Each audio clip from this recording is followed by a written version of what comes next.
welcome to another podcast. We are doing it via Zoom, just so that we can all jump on and we can all have a bit of a say. What's going on, team? How are we, Elijah? How's things? How's training? Good. Can't complain. Can't Are you complain at cutting all. at the moment? Yeah, cutting right now. How's that feel? It's all right. It's definitely a good step back from bulking. Can't Yeah, be bothered like shoving down all this food. So yeah, cool. So That's- where do calories drop from? Like you were up at and then dropped to what? yeah, around 4 and now just around 3. 3. Cool. Nice. That's pretty chill. And what, dropping a kilo a week? Less. It's a very steady Yeah, cut. nice.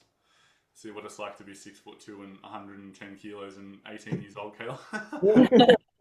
Yeah, must be nice, Yeah, it eh? must be nice. What about you, Kayla? Where are you at? How's your training going?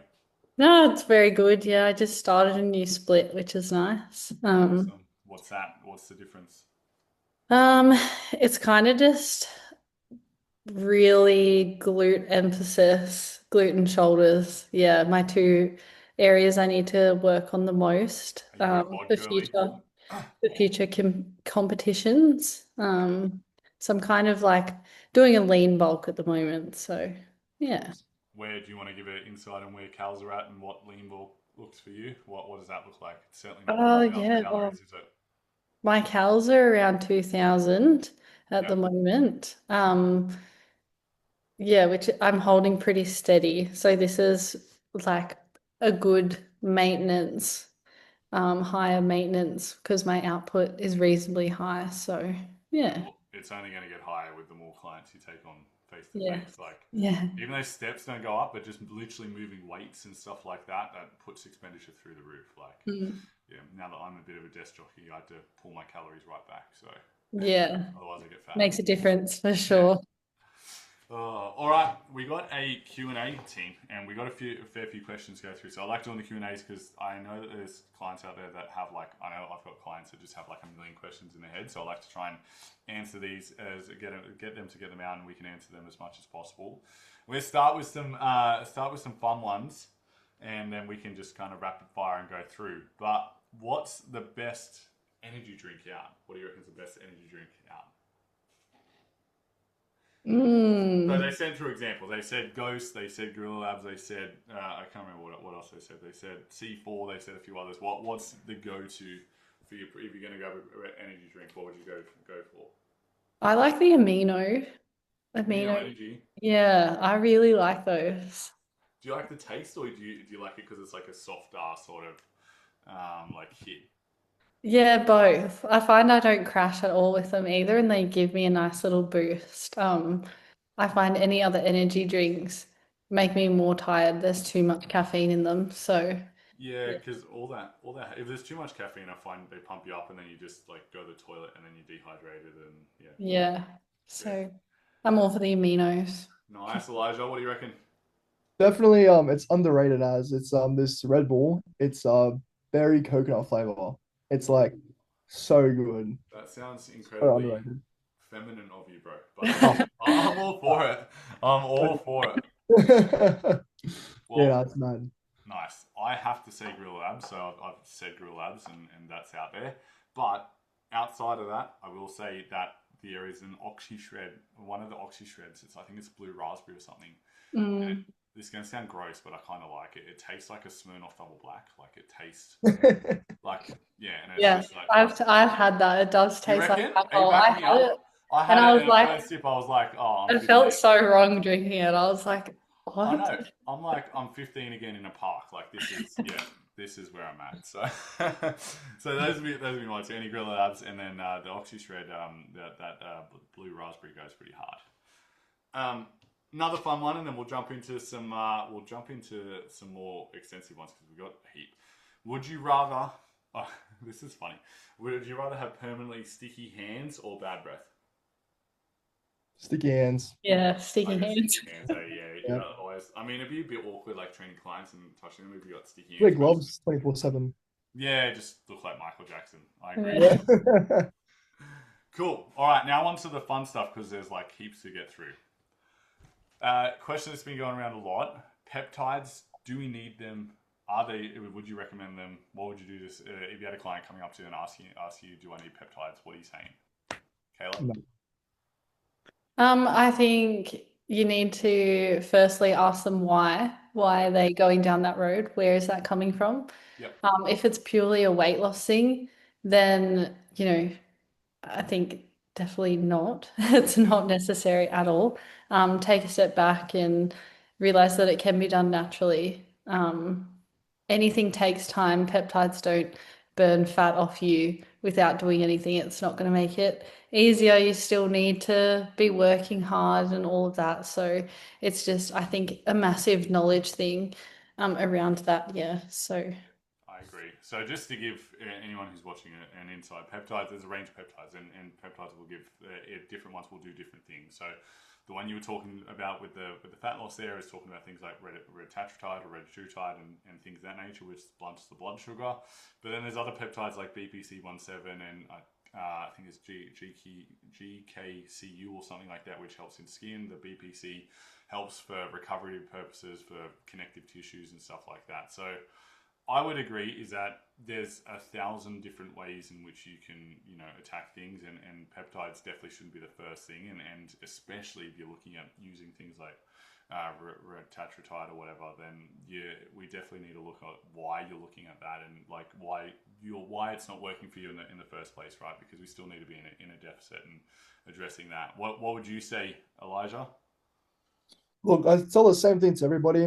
I say, look, like, it's not necessary. You don't actually need it. You can do it just if you get your diet in check, your training check, your sleep in check, everything in check, you don't need it. It's not necessary. And the way that I put it, I go, I'm a testament to that. If I can do it, so can you. Like, it's really not necessary. I guess there is a time and a place, potentially for some certain individuals, maybe, but for the most part, no. Yeah, I agree. Cool. Sort out all your other stuff on the outside first with food training. Talk to your coach. Utilize your coach as much as you can, and for most people, you shouldn't need peptides. I think also, like, I just want to touch on if you are at the stage where all of that is in place and you really like 100% on doing that, then seeking advice first is really important too, and speaking to your coach about what and how to use particular peptides is super important, and not just trying to do it on your own. Oh yeah, 100%. And if the coach isn't, I will say this as well. If the coach isn't aligned in that regard, then they should always reach out and always try and get you as much information as possible. So always don't do anything behind your coach's back, and always reach out if you and get the right information first, rather than just doing random stuff. Because I know dosages can make a big difference for all of them across the board. So make sure you are taking regulated amounts of stuff. Cool. What are some of the, I guess this kind of answers it, but what are some of the best sups to help cut? If we're in a cut and we're trying to lose body fat, what are some of the best sups? Are there any best sups? What sups would you recommend? Go. Kayla, you're smiling, you're firing on all cylinders. I didn't really take anything at all. So I don't really know. The things I've heard of are retatrutide and clenbuterol, probably the only two sort of things I've heard of. What about just normal sups? So like normal Oh, if you're like at a supplement store, is there anyone that you would recommend? Should people bother? What do you think?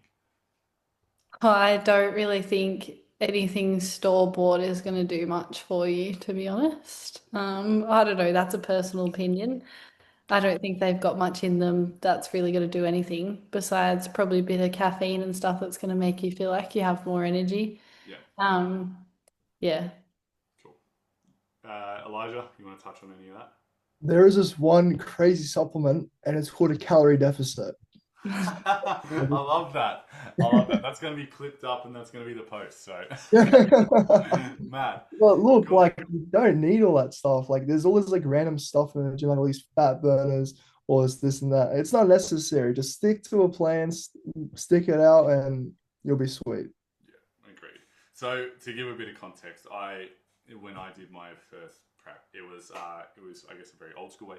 And I've taken every supplement under the sun. I've taken CLA tablets, if you've heard of that. I've taken every fat burner. I've rubbed creams on my skin because I was told it would tighten me up. and you get like a deep heat burning sensation, like, oh, it's working. And it's like it honestly physiologically it doesn't work, or it's may work, but it's like so minute that you're just better off just ticking the boxes with your food and getting the training in. Now, if the fat burner is the thing that gets you out of bed in the morning, gets your ass to the and gets some cardio done, then yeah, maybe it works, and maybe you take a scoop of OxyShred before, a fat burner before you go for a walk or whatever it might be. But that's not the thing that's doing the job. It's the you getting your ass out of bed and going for a walk and getting the activity done. So any supplements, no real supplements that we would recommend other than just our protein and creatine. Cool.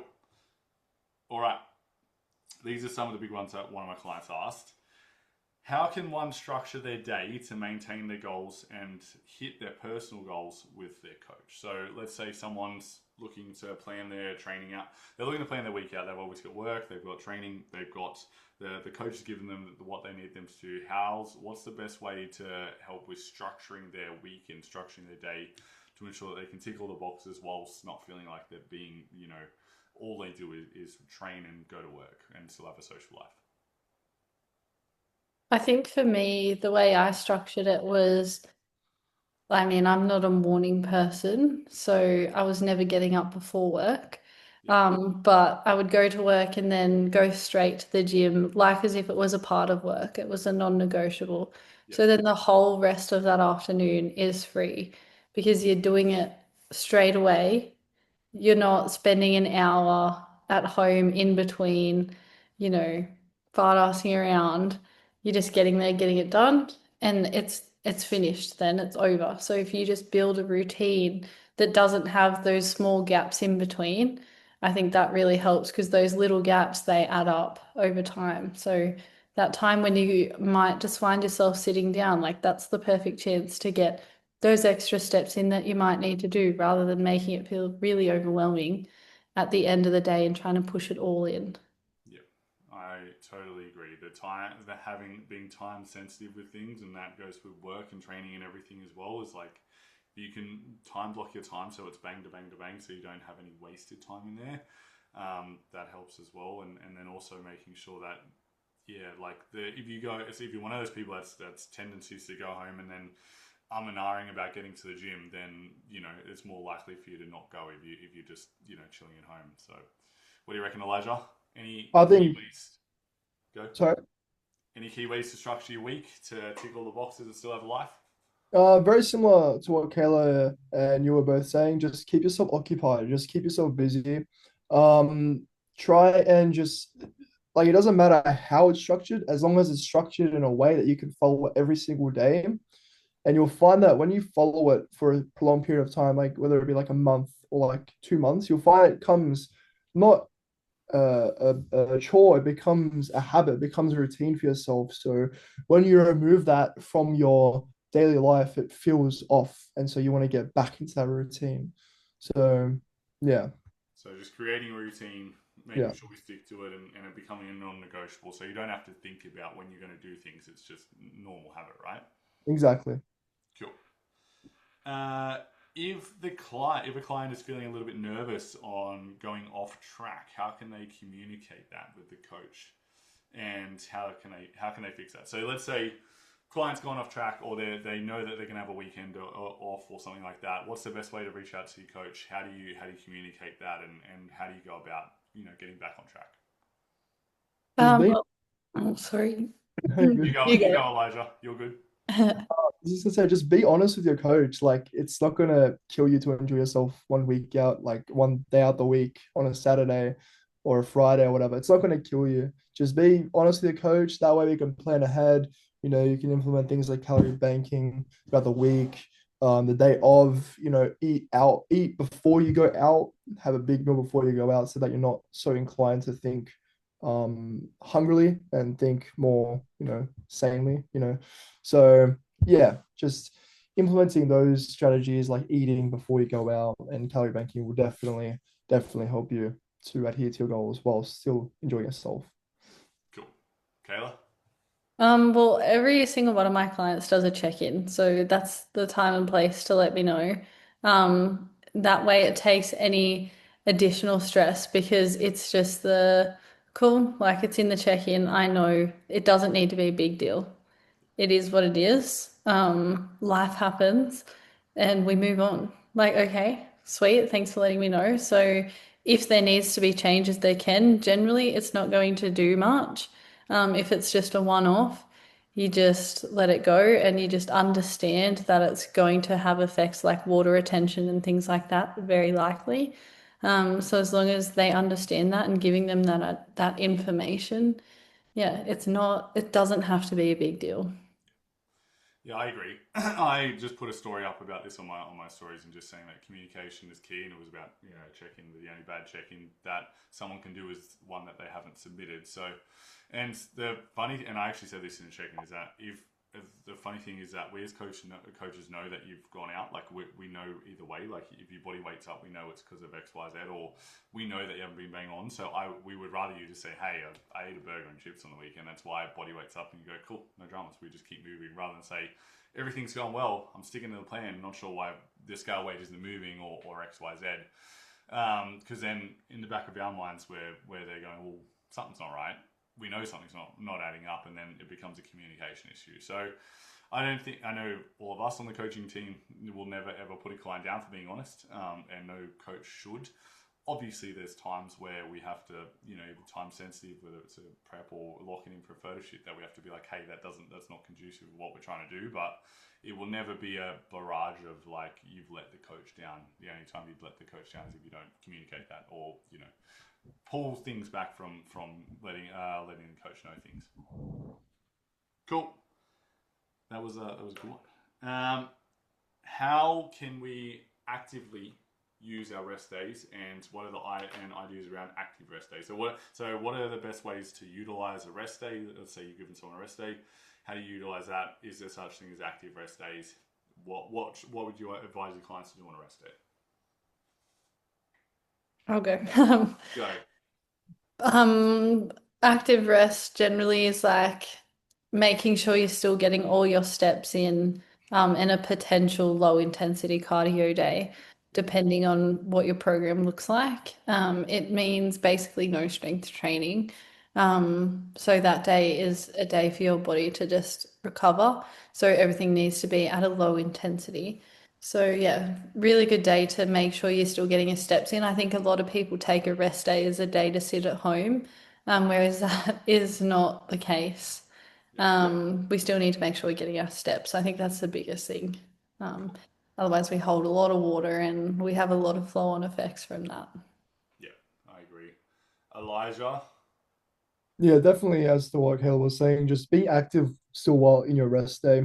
I mean, even if you'd like to go, because I know a lot of people like to still go gym during the rest days, so they feel like it's a part of their routine, as I mentioned earlier. Even if you're going to the gym just to do some cardio, perfectly fine. Even I know some people like to do like some calves or core during the rest day just to kind of move a little bit. But yeah, as long as you keep moving, it's good. Yeah. It's good. I agree. So rest day is a rest from strength training, right? Like from lifting. So that doesn't mean you have to stop your life and put it all on hold. Still go out and do stuff. Still be as active as possible. Maybe you give yourself a bit of a mental rest as well, especially if you have quite a physical week and you're on the tools. Maybe you pull back from expenditure in that regard, and you're not doing 15,000. You just do you maybe don't track steps on that regard in that way, depending on the person, but. I agree that a rest day should literally just give your body a rest, because essentially what you're doing, you're setting yourself up for the week ahead to go and lift heavy. So rather than thinking about it like, oh, I'm not training, it's like, no, I need to do this so I can go hard as hell in the gym and actually hit some PBs. Because if I don't do this, then I don't progress.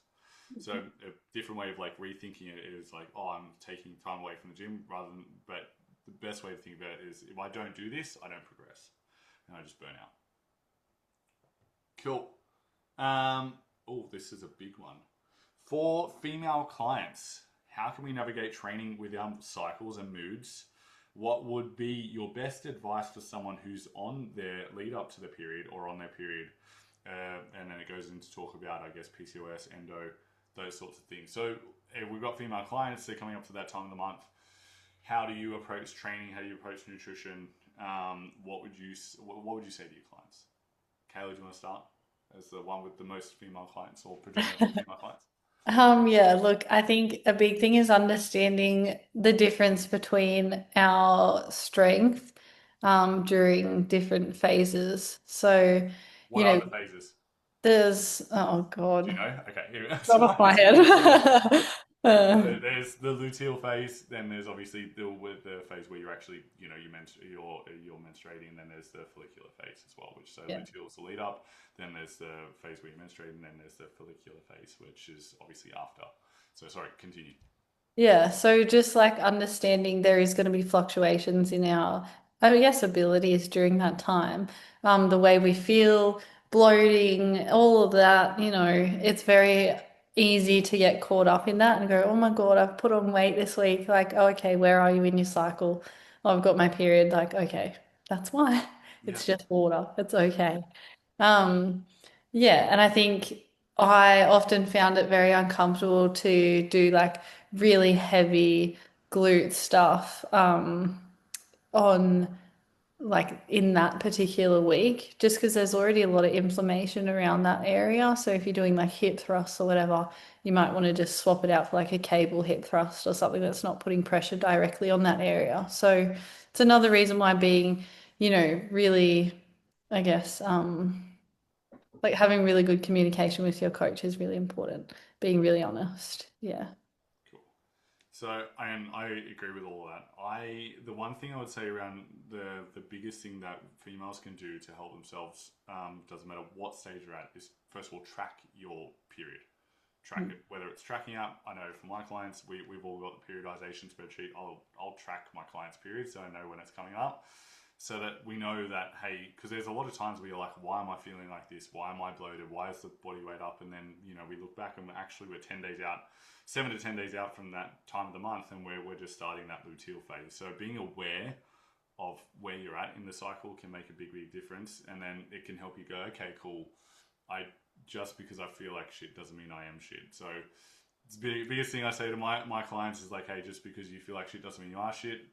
Yeah, I literally had a client the other day, and it was she online client. She came in for a face-to-face session. We ran her through a session, and she was this is probably the worst period I've seen her have, like in terms of intensity and that sort of thing. And she's like, this ain't happening, and we PB'd on I think 3 out of 5 exercises. And PBs on RDLs and stuff, and she killed it. By the time she had a Powerade in her, and she kind of kept going, it was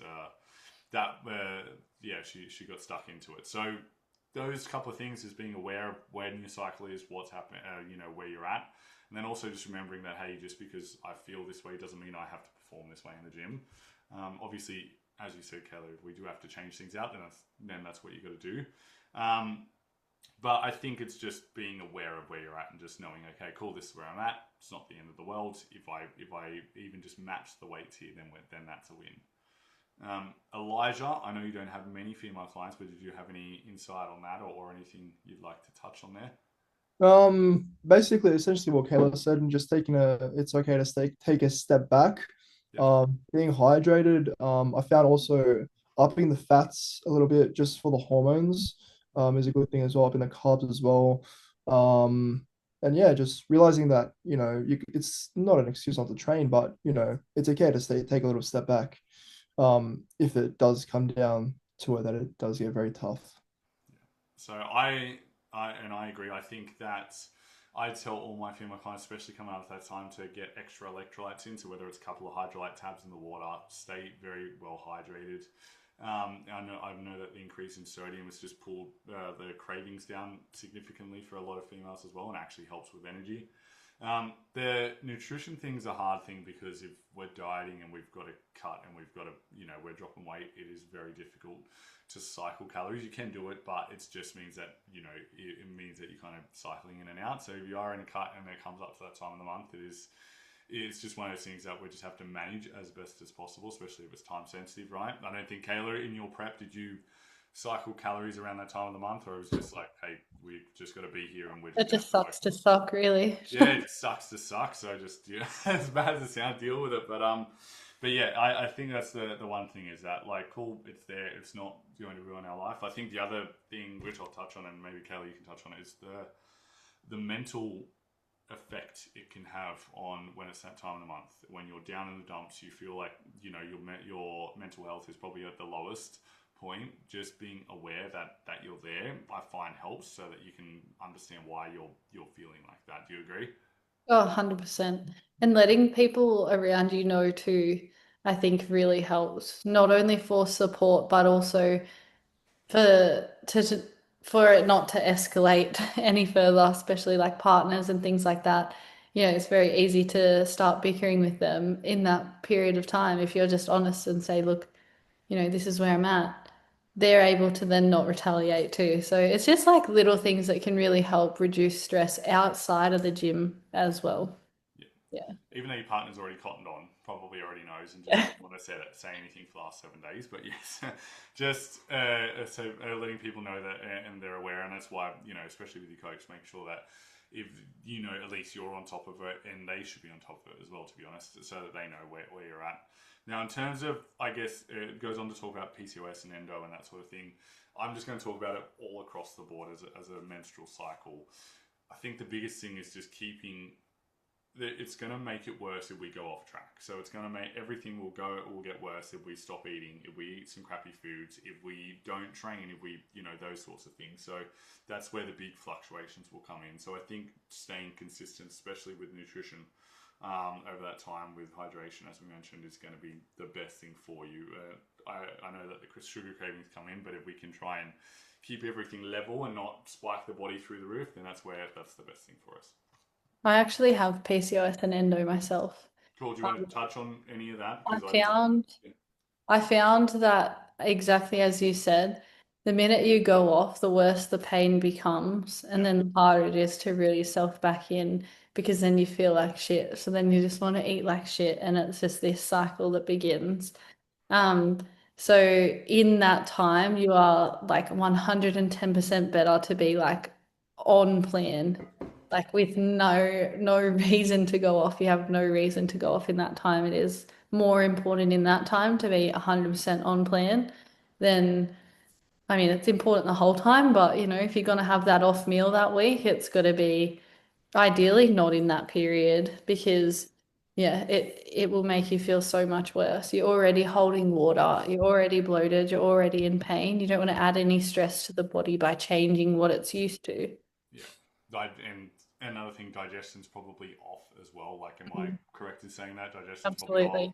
It's either Yeah. one way or the other. It's either not happening or it's going crazy. So Mhm. to throw in then an off-plan meal or extra stuff on there, it's just going to make it even worse, which you don't want to have. So yeah, I totally agree. I think coming up to that time to sum everything up is just make sure that everything just stays the same. We know you're tracking everything and making sure that yeah, where it's happening, but we'll survive. We'll get through it like we do every other month. So Mhm. cool. Um, oh, that is a big one. Oh, this is a good one. How can one build their relationship with their coach? What can we expect from a coach and client relationship? So, let's say someone wants to obviously, utilize their coach as much as possible. What's the best way to, I guess, build a good relationship with your coach, build a good coaching client relationship so that they can get the most out of your service? I think understand that your coach is like your mate. Like you can talk to your coach, especially face to face. It's like you're training, you're also chatting. It's a good relationship with coach and client. Like I think also being like in the terms of as much progress that we can make. I think also being as honest with the coach, like we'll touch on earlier, definitely does play a big part as well. Yeah, cool. Yeah, I think like treating your coach like a friend or like a mate, as you said, is important because we need to understand what's going on in life as well. We care about the whole picture and not just in the gym and not just that part of it because there's multiple factors that are going to happen in your life that are going to affect your training and affect your goals that you have set. So, understanding that and building that relationship and that trust to be able to tell us what is going on is super important. And we want to know like we're there to help, not just make you stronger or lose weight. We're there to help with everything. So part of that is having that understanding with each other and that trust between each other. I agree. I think utilizing your coach and having them, seeing them in a friendly light. So your coach is definitely your friends, but to caveat that, I will say that we have a job to do, right? Like you're not paying us to just be a friend. You're paying us to get the job done, and that might not just be lose 10 kilos, might be a big overarching picture. So yeah, of course, 100% be friendly with your coach, have a really good rapport, but then also make sure that if your coach implements something or there's something that needs to be done from that side of things, you respect and understand. Cool, this is why Kayla told me to do this. I respect that, and then you can have a joke and a laugh and play around in that regard as well. So I think honesty is a big thing. Do we agree that just being able to be honest with your coach is massive there as well? And then just giving the coach as much information as possible. One thing I'll say is that this is just me. You guys can say whatever you like, but if I get a check-in or I get messages where people are asking questions or they want more, like this, I always appreciate a check-in with more information than less, or always appreciate a client who asks more. Not appreciate more, but it's never a negative to ask more questions. It's never a negative to give more information. Like if anything, it's like, cool, this is awesome. This client's invested. They want to be better. So don't be afraid to give us as much information as possible so that we can give you as much as possible. So I know that I'll probably ramble a heap and send voice notes to clients and give them too much, and just because we want to help, right? So Yeah, absolutely. And the other thing I'll touch on is that if your coach gets emotional about things, it's because they care. So it's like if they know that you can, let's say you might get the vibe that the coach is a little bit, hey, this could be better. It's only because they know that they care, that we care, and we know that you have the potential to be better in that regard as well. So your coach cares probably a lot more than what they lead on and probably what they tell you, maybe, and they know that you all have the potential to be better. Cool. Anything else to add on to that in terms of building a coaching client relationship? I think it just takes time too. It is time. It's time. Yeah. It's going to take your coach ages to learn your body, to learn how it works and understand you as a person. So I know we have a minimum 12 weeks, but that's not a hell of a lot of time when you look at it in the grand scheme of things, So yeah. How long have you been with your coach, Kayla? Years. Yeah. How long? I know you told me. I didn't want to say it. When did you say it? We started when I was 16. I'm now 23. Yeah. Cool. Yeah. Oh, wow.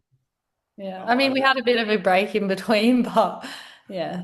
It's a long time, but I'm sure he knows exactly how to program for you nutritionally. You've admitted that you're probably not the easiest person to coach yourself. Yeah. So Yeah. I'm sure he's well aware of It's a love-hate relationship. of that. So yeah, that's the importance of, I guess, giving your coach enough time to learn yourself and learn your body. Yeah. Learn your body as well, and you can learn how your coach operates as well, so you can get the best out of them. Oh, absolutely. Like so much trust, and going through a prep with a coach, like you would know you build like quite a relationship with them through that, very vulnerable relationship. They need to know the ins and outs of everything. So already having that behind us, like those years, really helped. But yeah, I couldn't imagine, having another coach now. It's nice to have that relationship. Yeah. That's cool. Elijah, do you have anything to touch on there? I think we've covered most of it. Just it's realizing that they're your mate, being honest with them, and that's about it. Awesome. Let me just look. There was some other ones here. There's one last one which I want us to finish up on, which I thought would be fun. For shift workers, what's the best way? Let's say someone's a shift worker. What's the best way to structure their training, structure their nutrition? How have you guys had to navigate this? How have you gone with that? Yeah. Oh, sorry. You go. Okay. Well, I think the best way to structure it is obviously depends if you're a casual worker, depends if you're a full-timer. Is this in the regards to a full-timer or a casual? Let's say full-time shift worker. Full-time shift worker, so it's a lot more easier with full-time since you've got you know your hours that you're working. So basing your training everything around of that is obviously the best way to go. So whether it's you're doing a 9 to 5, 7 to 3, whatever you're doing, wake up, train before gym. You can train after the gym. I mean, sorry, you can train after work or before work. Sorry. Structuring all your meals and getting them all prepared on the weekend is definitely helps. And yeah, like really, if you're doing shift work, there's no reason that you can't achieve your goals. You eat before, you eat during, you eat after again. Like, yeah. Kayla, you were ready to jump in. Yeah, I have a few nurses actually. So their shift work swaps every fortnight. So that can be difficult for them to navigate. Basically, the thing I say is like you just have to make the gym a non-negotiable. Yep. So, we don't push to go to the gym 5 days a week. If your roster is crazy, we aim for three. And I know you can get 3 days in a 7 day week. Like you're fine, you can do it. And every single time people are like, oh yeah, well I've got 2 days off and I can come that morning or whatever. It's it's very achievable and it just can't be a case of I can't get to the gym because I'm working. Like no, you can get to the gym, you just need to find the time around work, just like anyone else does. Your hours are just different. And it's as simple as that. That was hard ass, Kayla. That was Yeah, really well, intense. these Maybe, nurses, maybe. I'm getting them healthy. I love it. No, I agree. I totally agree. The other thing I would say is that shift workers typically is the worst time for snacking, and especially if it's 3 a.m. in the morning and there's whatever in the break room, whether over your emergency services you're on the road or whatever it may be, the snacking and the snacks and the lollies and everything to keep everyone awake is going to be the worst. So making sure that your food is on track, prepped and ready to go, so you're not tempted in for that and to eat those sort of things is going to be key. So Yeah, I've noticed that a lot with clients getting them onto meal plans. And they're like, oh, this is so much food. And I'm like, it's just actual meals. And yeah, you haven't eaten a proper meal in a long time. And then they come back, a few weeks later and go, oh, I'm not reaching for snacks at all. It's like, yes, because you're feeding your body actual sustenance. you're actually You don't- satiated and you don't Yeah, actually want that food. So yeah, yeah. cool. All right, last one, which is for everyone, which I think it would be cool. What's the main driving force for us competing? So, what's the main driving force as us as athletes? What's wanting us to compete, and if we are, what made us compete if we're not looking to compete in future? Well, I'll go. Go, Kayla. What drove you to compete? So I said this in our other podcast and you I gave know. me shit for Touch on this, it. Let's but go. I was always an athlete growing up. I played very high level sport. And then moving away from school, it was a lot harder for me to then keep playing high level sport. The travel and the cost of that was a bit too much. Um, and then I sort of stopped. I went to the army, got really sick of training, put on a lot of weight, and I was like, okay, I need a goal, very goal driven. And I knew I needed to go to the gym, and I was like, how can I make this a bigger picture? What can I do and give myself a goal? And I was like, oh, well, fuck it.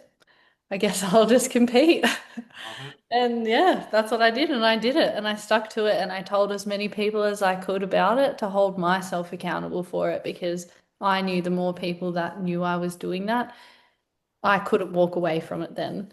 I didn't only owe it to myself, but I felt like I owed it to all these people as well. So I stuck it out. Nice. I like that. You were just like, this is a goal and let's do it. Yeah. And Elijah. and to be fair, my coach was like, "Oh, probably not in a year, like it's a bit too soon." And I was like, "Nope, she'll be right. I'll do it Fucking doing anyway." it. You sound And like I one. did Yeah. it. He was You're, like, "Oh, well, can't argue with that." So, you're one of those people. Cool. yep, got it done.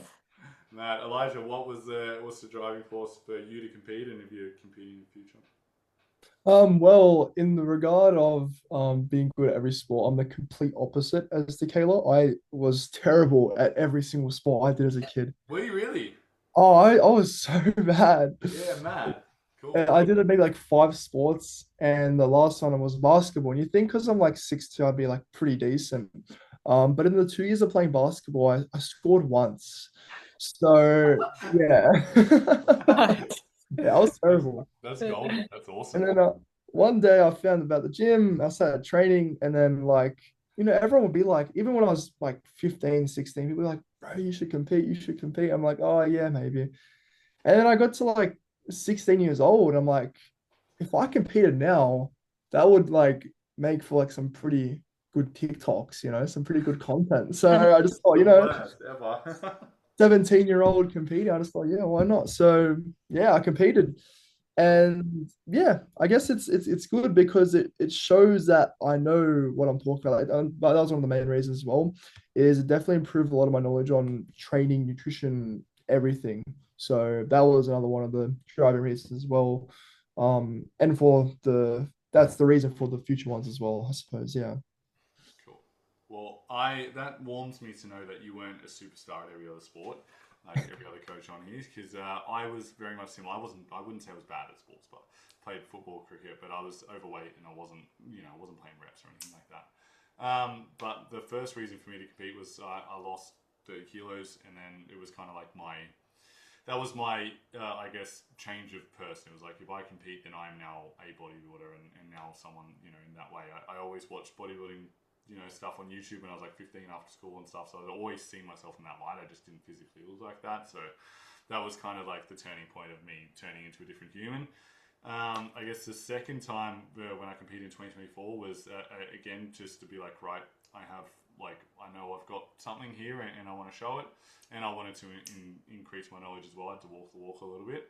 And I always knew that, there's a little bit of muscle there, so I knew I could show some of that off. And the next time I step on stage, it will be because I have unfinished business. I know I haven't presented the best physique possible, and it's I guess for people who are looking to step on stage, you really have to have that burning desire to do so. I know that all of our stories at start was a little bit different, so always open to that. But if there are people umming and ahhing and they're thinking about doing it for the sake of doing it, you definitely don't have to do that. But it definitely does change you when you step on stage and you just turn into a different person. So yeah, I guess my next driving force is the fact that I know that I have something better to present and I can actually be competitive for once. So yeah. My coach always said, you have to be a little bit insane to compete, which is very true. Uh, Yeah, it's exactly. very hard. It's extremely hard, and I think people need to really understand that too. There is a lot of people out there that do compete, and I think the more that this gets advertised, the more that a lot of people are like, oh yeah, like that's pretty easy. It's not easy. And yes, anyone can do it. Absolutely anyone can do it, but you have to have the mindset to do it. You can't just decide one day, oh yeah, I'll do that with not much experience behind you. 100%. I totally agree. I've had all my guys who are competing in season C. I've had them try not like pretty much be locking in since December to like live the lifestyle, so that when we hit prep, it's just less food. It's the Mm, exact same as what yeah. we're doing. It's just less food. So I totally agree. It is quite an endeavor, especially when you have to, as a natural athlete, get inside out shredded glutes and you have no body fat on you. That is a long time, and dieting for 30 to 25 to 35 weeks is a very big toll on the body and everyone around you. So, Yeah. yeah. Cool team. Well, I know we all have busy stuff to do. We all have clients to go coach and check-ins to do. But thank you very much for jumping on for the 1RM podcast. I believe this is episode 3 of season 2. And yeah, that were good questions. I like it. Yeah, nice. Good Awesome. job. Thanks, team. Enjoy. See ya. Bye. See you later.